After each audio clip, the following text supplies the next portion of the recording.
Lastly, we're just going to quickly touch on our resources tab. You can find this guy on the bottom of the screen as well. So if we just take a look over here, this lists just a whole assortment of resources available to caregivers. So I'll just take you through a quick look.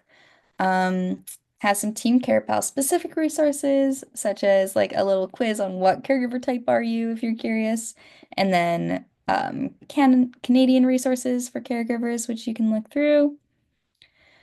Then if we go to free Team CarePal Navigators, you can see province-specific resources. So for example, here in Alberta, you can look through To Resolve, Peace of Mind, Brain Health Catalyst, etc., etc.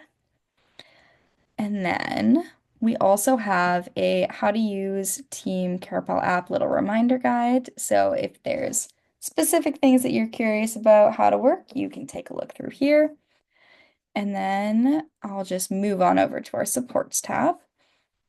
So this guy lists off a bunch of healthcare organizations and associations that you can subscribe to.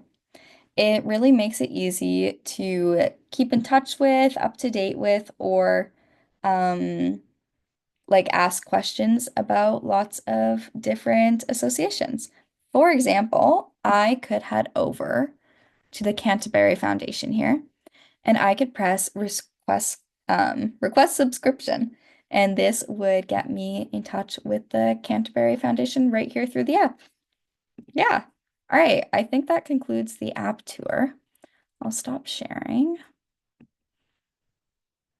I honestly believe that this app shows a lot of promise in helping caregivers. I think, especially here, like even in Alberta alone, we have almost 1 million caregivers. So that is a big chunk of our population, and it's really important that we look after caregivers. So whether you are a caregiver or you know a caregiver, I think it can be a really useful tool. Yeah. So I hope that this video could be of help to you, and I thank you for watching.